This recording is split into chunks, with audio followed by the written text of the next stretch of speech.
Mention చేశారు. ఇక second పాయింట్లో మీరు చూస్తే the Pakistan telecommunication authority is requested to take a further necessary action in the matter accordingly in coordination with the Commissioner and IGP office, ICT and Commissioner and RPO office Rawalpindi. మీరు చూడొచ్చు section ఆఫీసర్కి సంబంధించి హస్తాక్షరితో ఆ నోట్ని release చేసిన పరిస్థితి ఉంది. ప్రస్తుతం అక్కడ 4G or 5G ఆ సర్వీసెస్ని రెండు సిటీస్లలో కూడా ఇటు ఇస్లామాబాద్ అలాగే రావల్పిండి రెండు చోట్ల కూడా వాటిని నిలిపివేసినట్టుగా చెప్పుకొచ్చిన సందర్భం అర్ధరాత్రి 12 గంటల నుంచి.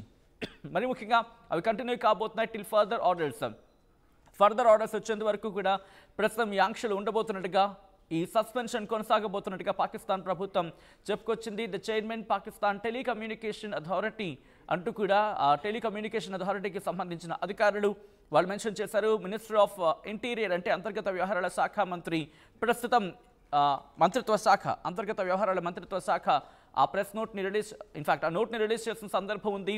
అధికారులకు ఆదేశాలు జారీ చేసిన పరిస్థితి. ఇక్కడ గత కొద్ది రోజులుగా పాకిస్తాన్ ప్రభుత్వం అలాగే పాకిస్తాన్ సైన్యాధ్యక్షుడు ఆసిమ్ మునీర్ అలాగే పాకిస్తాన్ ప్రధాని షెహబాజ్ షరీఫ్ వీళ్లకు వ్యతిరేకంగా నిరసనలు మిండంటున్నాయి. ఇది క్రమేపీ వ్యాపిస్తున్న పరిస్థితి ఉంది. ఇటు పంజాబ్కి సంబంధించి పంజాబ్ మీద ఎటువంటి ఇంపాక్ట్ చూపించబోతుంది. ఎందుకంటే వీళ్ళంతా అంటుంది ఒకటే ఒక మాట, మా డబ్బులను మీరు దోచేసుకుంటున్నారు, అలాగే మా వనరులని మీరు కొల్లగొడుతున్నారు, మీరు కొల్లగట్టి మీరు బంగళాలు కట్టుకుంటున్నారు, మీరు భోగభాగ్యాలు అనుభవించడం జరుగుతోంది, మీరు బాగుపడుతున్నారు తప్ప మాకు అంటే పాకిస్తాన్ ప్రజలకు మీరెక్కడ సరైన వసతులు కావచ్చు, సౌకర్యాలు కావచ్చు, లేకపోతే మౌలిక వసతులు కావచ్చు, కనీసం ఆహారాన్ని కూడా అంటే ఆహార భద్రతను కూడా మీరు కల్పించలేకపోతున్నారు. అలాంటి ప్రభుత్వం ఉంటే ఎంత, ఊడిపోతే ఎంత అనే రకంగా అర్థం వచ్చేలా ప్రస్తుతం పాకిస్తాన్లో నిరసనలు మిండెండుతున్నట్టు అర్థం చేసుకోవచ్చు. నిన్నటికి మనం చూసాం ఇటు పిఓకి వాళ్ళేమనుకుంటారంటే దానికి సంబంధించి ఆ పైన ఉంటుంది కదా పిఓకి దాన్ని ఆ ప్రాంతానికి సంబంధించి ఆ ప్రాంతాన్ని అక్కడ కూడా అఫ్కోర్స్ వాళ్ళు ఆక్యుపై చేసుకున్న ప్రాంతంలో కూడా నిరసనలు మిండంటున్నాయి. గిల్గిత్ బాల్టిస్తాన్ ఇక అక్కడి నుంచి కాస్త కిందకు వచ్చే ప్రయత్నం చేసినప్పుడు ఖైబర్ పఖ్తూన్ఖ్వాకి సంబంధించి ఖైబర్ పఖ్తూన్ఖ్వాలో అక్కడ కూడా తహ్రీక్-ఈ తాలిబాన్ నిరసన వ్యక్తం చేస్తోంది. పాకిస్తాన్ ప్రభుత్వానికి వ్యతిరేకంగా అక్కడ కొండ ప్రాంతాల్లో ఉన్న ప్రజలు కూడా వాళ్ళు ఆందోళన వ్యక్తం చేస్తున్న పరిస్థితి. విజువల్స్ మీరు చూడొచ్చు, రోడ్ల మీదకి వచ్చి వాళ్ళు నిరసన వ్యక్తం చేస్తున్నారు. రోడ్ల మీద అటుగా వెళ్ళే ఆందోళనకారులు ఒక్కసారిగా పోలీసుల మీద కావచ్చు, లేకపోతే ఆ ప్రభుత్వానికి సంబంధించి ఇన్ఫాక్ట్ సైన్యం మీద కూడా వాళ్ళు దాడికి తెగబడుతున్న పరిస్థితి, దాడికి దిగుతున్న పరిస్థితి. ఈ నేపథ్యంలో ఒకసారి మీరు చూడొచ్చు, రాళ్లతో దాడి చేశారు. బహుశా అక్కడ బాష్పవాయు గోళాలను ఉపయోగించినట్టుగానే మనకి అర్థమవుతోంది. విజువల్స్ మీరు చూస్తున్నారు. అక్కడ పరిస్థితిని అదుపులోకి తీసుకొచ్చేందుకు తీవ్రంగా ప్రయత్నిస్తున్నప్పటికీ ఎక్కడా కూడా అదుపులోకి రావటం లేదు. పాకిస్తాన్లో ప్రస్తుతం ఆందోళనకర పరిస్థితి ఉంది. ఏ క్షణాన్నైనా పాకిస్తాన్ ప్రభుత్వం పడిపోయే అవకాశం ఉందా, దీనికి సంబంధించే చర్చ జరుగుతుంటోంది. ప్రభుత్వాన్ని కాపాడుకోవడానికి బహుశా ఇంకొక పర్వేజ్ ముషారఫ్ కాబోతున్నాడా ఆసిమ్ మునీర్, ప్రస్తుతం దీనికి సంబంధించి కూడా చర్చ జోడెందుకుంటోంది. ఎందుకంటే గత కొన్ని రోజులుగా ఆయన వ్యవహార శైలి ఎందుకంటే ఒక అట్టపెట్టెలో తీసుకెళ్లి రాళ్లమ్ముకున్న బ్యాచ్లా వెళ్ళాడు. అటు వెళ్ళి అమెరికా అధ్యక్షుడు డొనాల్డ్ ట్రంప్కి ఒక సూట్ కేసులో అట్టపెట్టెలో తీసుకెళ్లి అసలు వాడు చేస్తున్న పని ఏంటి, వాడి సైన్యాధ్యక్షుడు, సైన్యాన్ని చూసుకోవాలంటే దేశానికి సంబంధించిన లక్ష్యంగా నిలవాలి. వాడి సూట్ కేసులో తీసుకెళ్లి అమెరికా అధ్యక్షుడికి మా దగ్గర ఈ రాళ్లు ఉన్నాయి వీటిని తవ్వుకోవడం చెప్పడానికి వాడేవాడు.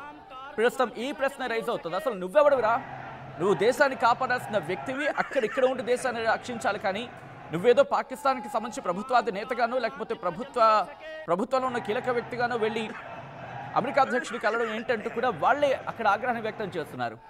సో దాంతోపాటు పాకిస్తాన్ ప్రధాని నువ్వు అసలు ప్రధానిగా ఉన్నావా లేకపోతే కీలుబొమ్మ అయ్యావా అంటూ కూడా వాళ్ళు అక్కడ ప్రశ్నిస్తున్న సందర్భం ఉందంటే అర్థం చేసుకోవచ్చు. ప్రస్తుతం పాకిస్తాన్లో నిరసనలు మిండంటున్నాయి. పాకిస్తాన్ ప్రభుత్వానికి వ్యతిరేకంగా పాకిస్తాన్ ప్రధాని షెహబాజ్ షరీఫ్కి వ్యతిరేకంగా అక్కడ నిరసనలు వెలువెత్తుతున్న పరిస్థితి ఉంది. మీరు చూడొచ్చు, రోడ్ల మీదకి వందలాది మంది, ఇంకా చెప్పాలంటే వేలాది మంది అక్కడ రోడ్ల మీదకి చేరుకొని వాళ్ళ ఆందోళన చేపడుతున్న నేపథ్యంలో బలగాలు కూడా అక్కడికి చేరుకుని వాళ్ళని నియంత్రించేందుకు ప్రయత్నం చేస్తున్నారు. మీరు చూడొచ్చు ఈ విజువల్స్లో ఒక్కసారిగా అక్కడ బలగాలు రోడ్ల మీద పరుగులు పెడుతూ అక్కడ నిరసనకారుణ్ణి చల్లాచెదురుగా పరిగెట్టించే ప్రయత్నం చేస్తున్న ఆ దృశ్యాలు మీరు చూడడం జరుగుతోంది. ఆర్టీవీ స్క్రీన్ మీద ఈ దృశ్యాలు మిమ్మల్ని కాస్త కలవరపరచవచ్చు. దీనికి సంబంధించి తగిన జాగ్రత్త తీసుకోవాలని ఆర్టీవీ సూచించడం జరుగుతోంది. This is distributing content video description is highly advised. మీరు చూడొచ్చు, టీఎల్పీ చేపట్టిన లబాయిక్ ఆక్సా మిలియన్ మార్చ్ ప్రస్తుతం ఉద్రిక్త పరిస్థితులకు దారితీస్తుంది. పాకిస్తాన్ ప్రభుత్వం మీద తీవ్ర వ్యతిరేకతను వ్యక్తం చేస్తున్న పరిస్థితి ఉంది. సో ఈ క్రమంలో అక్కడ ఎలా ఉందో ఒకసారి ఆ విజువల్స్ మీరు చూడొచ్చు.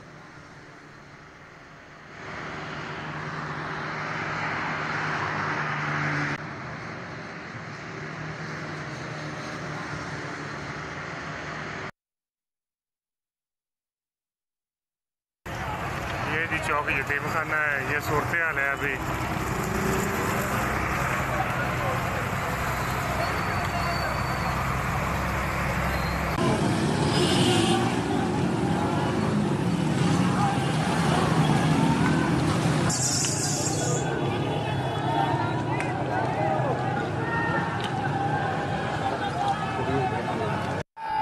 तमाम कारकुनान जितना जल्दी हो सके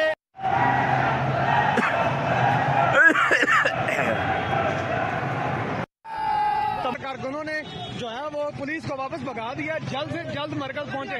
जिला लाहौर के अंदर मौजूद तमाम कारकुनान जल्द से जल्द मरकज पहुंचे, जल्दी से जल्दी बाबा जी की मस्जिद पहुंचे। पुलिस ने इस वक्त तहरीक लबैक पाकिस्तान के मरकज पर पंजाब हुकूमत सीधे फायर चला रही है। कारकुनान को जख्मी किया जा रहा है सिर्फ इसराइल को तस्लीम करने के लिए। हुकूमत रास्ता खोले यार, सारे के सारे रास्ते बन गए।